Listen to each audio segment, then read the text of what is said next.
Assalamualaikum warahmatullahi wabarakatuh. Om Swastiastu, Namo Buddhaya, salam kebajikan, salam. Selamat siang dan salam sehat untuk kita semua. Yang saya hormati para senior dan teman sejawat sekalian yang hadir pada webinar di siang hari ini. Terima kasih saya ucapkan kepada Ikatan Dokter Anak Indonesia dan panitia yang telah memberikan saya kesempatan untuk berbagi dalam forum webinar hari ini yang merupakan bagian dari Pekan Imunisasi Dunia. Topik saya pada siang hari ini adalah bagaimana kita bisa mengatasi kemungkinan outbreak yang terjadi oleh karena penyakit yang dapat dicegah dengan imunisasi. Dalam hal ini adalah difteri yang terjadi pada masa pandemi. Saya akan mulai dengan menjelaskan bagaimana beban penyakit difteri secara global dan nasional, dan cakupan vaksinasi yang ada saat ini, dan nanti juga akan diakhiri dengan bagaimana tantangan yang terjadi selama pandemi COVID-19. Jadi mengapa imunisasi penting untuk mencegah dan menurunkan kasus atau kematian karena penyakit infeksi? Kita bisa lihat dari data ini. Ini merupakan data kematian balita secara global, dan kita melihat bahwa di bar yang berwarna abu-abu ini menunjukkan kematian oleh karena penyakit yang bukan karena penyakit yang dapat dicegah dengan imunisasi, sementara pada bar yang berwarna ini adalah data kematian balita dari penyakit-penyakit yang dapat dicegah dengan imunisasi. Kita melihat bahwa dalam kurun waktu 27 tahun terjadi penurunan angka kematian balita dari 5,5 juta menjadi 1,8 juta di akhir tahun 2017.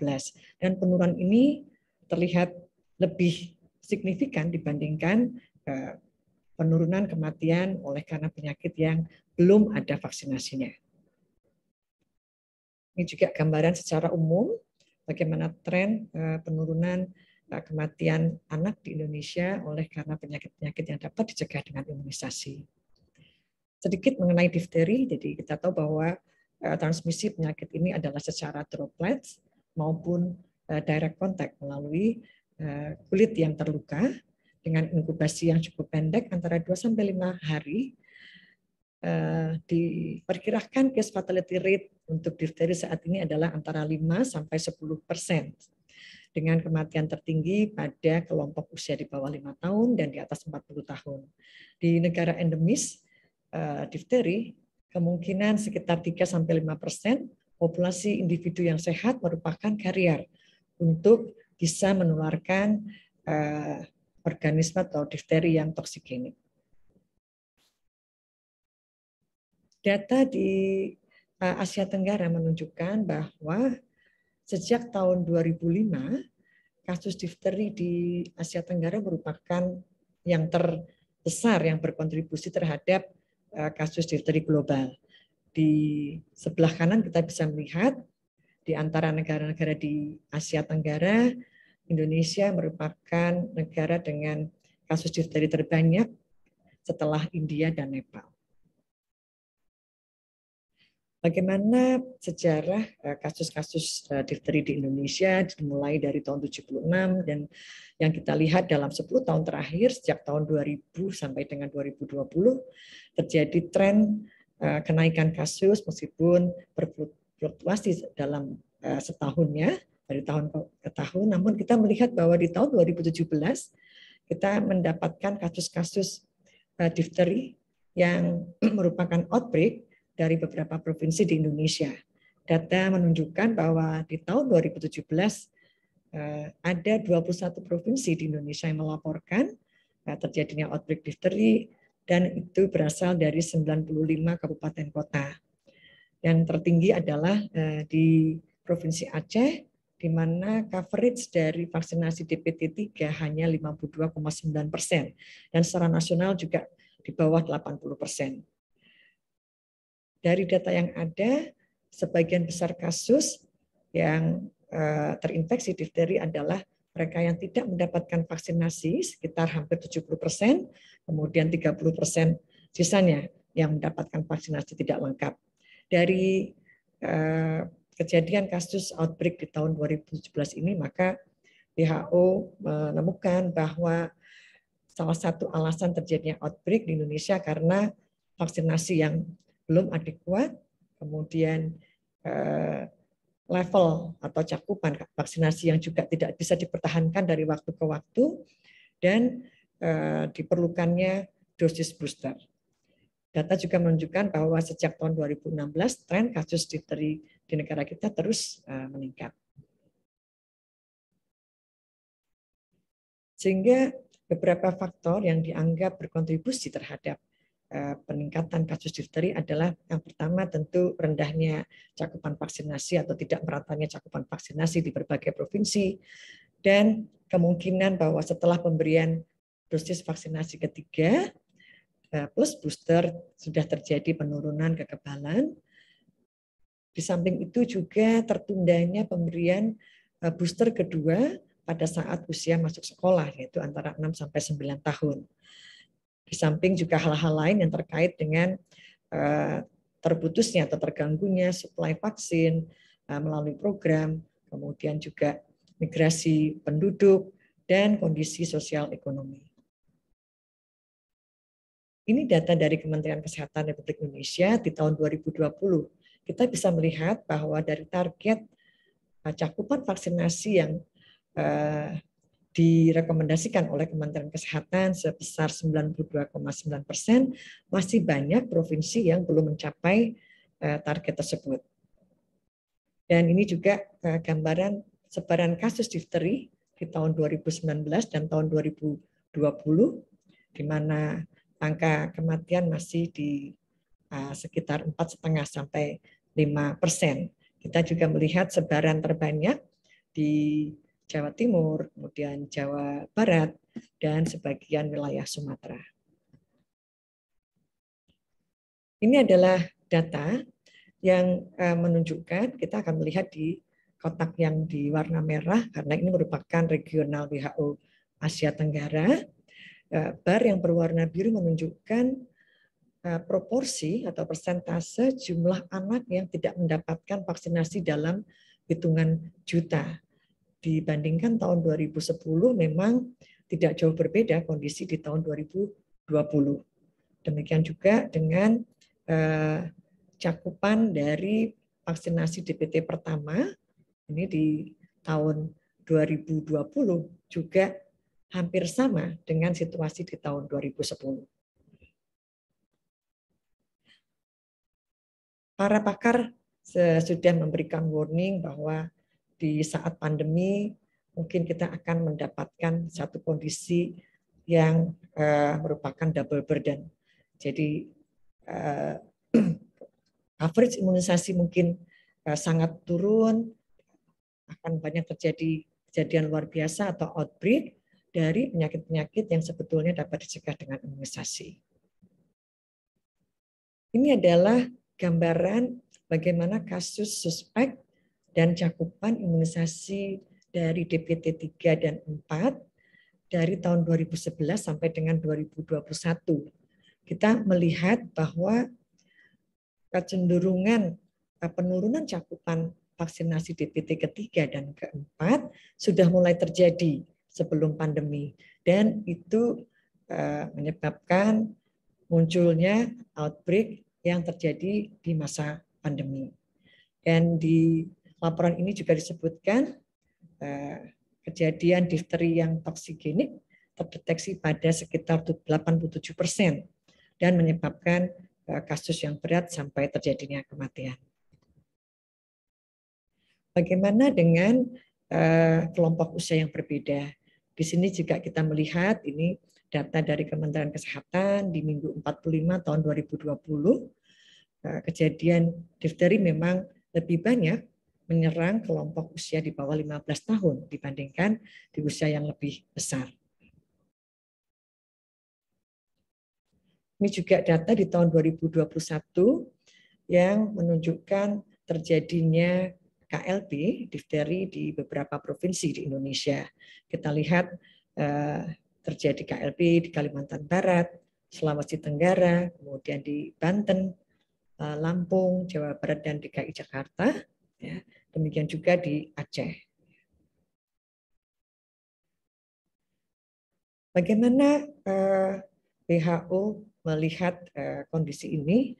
Ini adalah satu statement dari WHO yang ingin meng-highlight pentingnya pemberian dosis primer dari vaksinasi DPT sebanyak 3 kali dengan interval 4 minggu, kemudian juga pemberian booster dari difteri toksoid sebanyak 3 kali yang menggunakan schedule antara usia 12 sampai 23 bulan, 4 sampai 7 tahun, dan 9 sampai 15 tahun.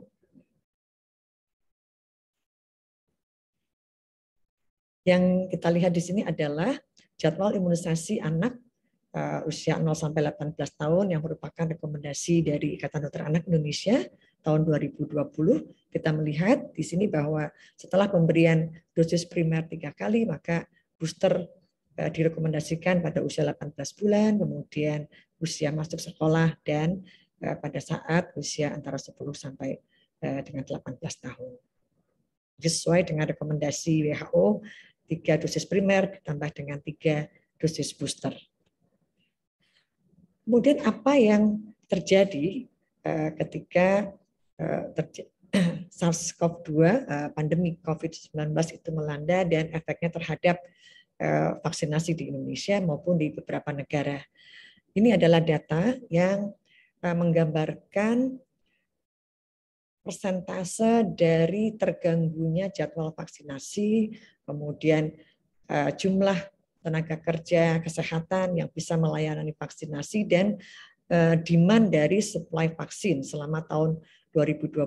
Kita melihat di yang paling kanan ini adalah regional Southeast Asia.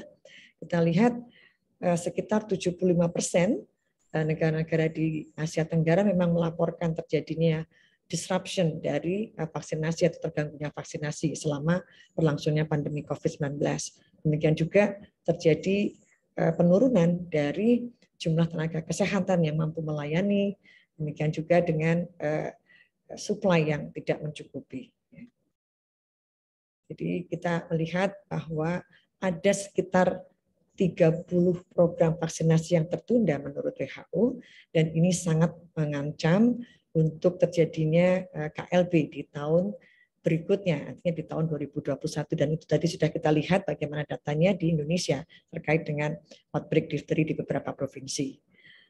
Ini ditunjukkan bahwa ada 75% dari 82 negara yang memang betul-betul melaporkan terjadinya gangguan dari pelayanan vaksinasi, dan ini satu statement yang penting bahwa kita tidak boleh menukar krisis yang terjadi saat ini oleh karena pandemi COVID-19 dengan krisis yang lain, yaitu adalah outbreak atau kembalinya penyakit-penyakit yang dapat dicegah dengan imunisasi.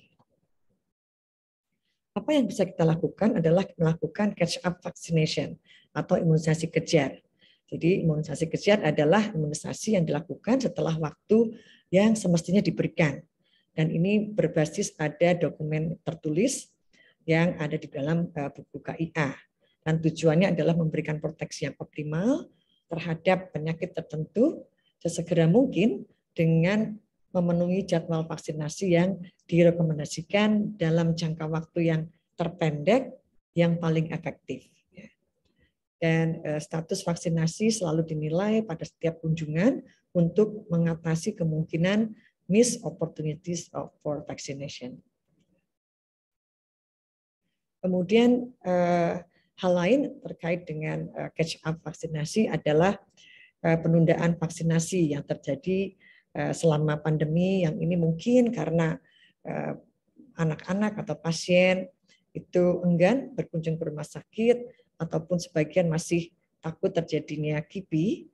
Jadi kita perlu memprioritaskan diberikannya imunisasi dasar segera dimulai ya sebelum suntikan yang pertama, kemudian menggunakan vaksin kombinasi ya. Dan sekali lagi diperlukan percepatan sehingga vaksinasi dasar ini bisa selesai sebelum usia 12 bulan. Karena penundaan yang singkat itu tidak akan memberikan perbedaan pada kadar antibodi, sehingga anjurannya adalah segera mungkin dikejar pemberian vaksinasinya. Kemudian yang disarankan adalah pemberian multiple injection atau imunisasi ganda. Pemberian 2 atau lebih vaksin yang berbeda kemasan pada satu waktu kunjungan itu sangat direkomendasikan, karena ada beberapa keuntungan yang bisa diperoleh. Dari sisi petugas juga menjadi lebih efisien, dan di sisi orang tua ini juga mengurangi biaya dan juga mengurangi frekuensi dari kunjungan. Kemudian apa yang bisa dilakukan untuk mempertahankan agar vaksinasi ini bisa terus mencapai cakupan yang tinggi? Sekali lagi, pertama tentang catch up vaccination atau imunisasi kejar. Yang kedua, pembenahan pada sistem informasi. Jadi diharapkan kita bisa mendevelop suatu sistem informasi yang bisa memotret cakupan vaksinasi setiap saat dan juga melakukan surveillance yang berkelanjutan. Kemudian juga memobilisasi sumber daya. Jadi bagaimana kita bisa mengoptimalkan agar logistik vaksinasi tetap bisa diberikan, dan juga biaya yang dikeluarkan untuk pemberian vaksinasi. Kemudian juga mengambil kesempatan dari diluncurkannya vaksinasi COVID-19. Jadi dengan digalakkannya vaksinasi COVID-19 diharapkan juga akan memicu orang untuk menyelesaikan program-program vaksinasi dasar juga.